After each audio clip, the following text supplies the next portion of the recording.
Hello, my name is Jada Carras, and this is a discussion on informed consent. I'm from South Carolina, specifically the Florence area. For the assignment, I reviewed an informed consent form from the I Hope Center and Christian Care and Counseling Center here in Florence.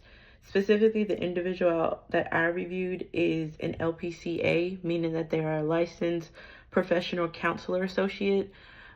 They are still under supervision, and on the consent form, they disclose their supervisor as well as their credentials, and that they both abide by the SC Laws and Regulations Board, as well as contact information for the South Carolina Department of Labor Licensing and Regulations. Before going deeper into the informed consent form, while studying and reviewing the ACA Code of Ethics this week, as well as the South Carolina Laws and Regulations Board, I noticed that with the South Carolina Code of Ethics, the requirements for informed consent was broken down by the profession.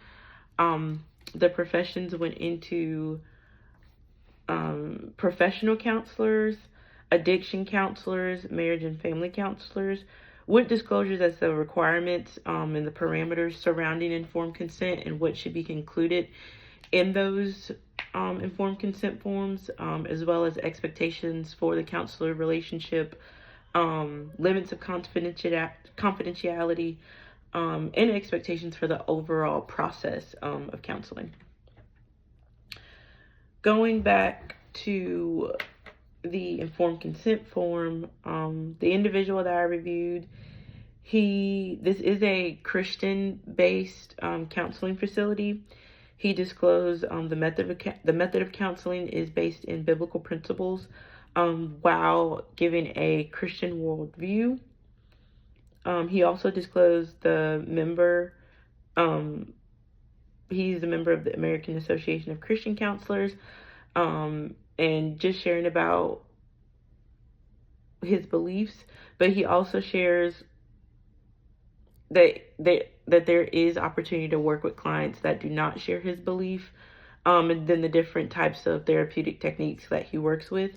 He also discloses his goals, risks, and benefits for counseling, a general overview of the length of counseling, but without giving an exact, time frame of how counseling will be, and that it is framed based off the cost and time that the client is able to adjust to.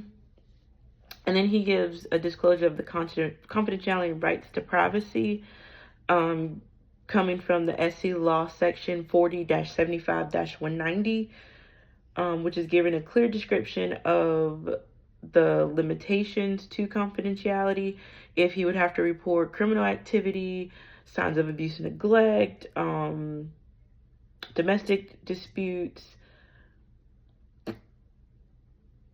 And then he also discloses that, going back to, like I said, in South Carolina, there is a differentiation in informed consent forms.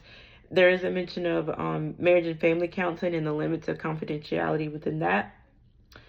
Something to also note is that with this agency's informed consent form, there are 3 separate forms that they do work with. And throughout the other 2 forms, there is disclosures of their communications and policies, expectations, as well as the financial policies and fee structure, which are both mandates according to the ACA Code of Ethics and abiding by the South Carolina State Laws and Regulations Board. So as far as his consent form, it is law abiding and following all of those attributes that are necessary to be included.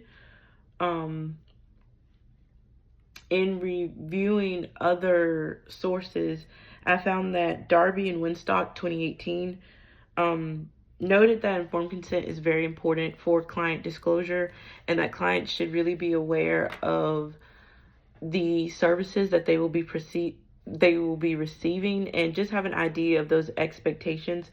Also, to abide by the ACA Code of Ethics, which is anonymity. Wanting to abide by anonymity, which is that emphasis on making sure that there's respect for clients that will be involved in the counseling process.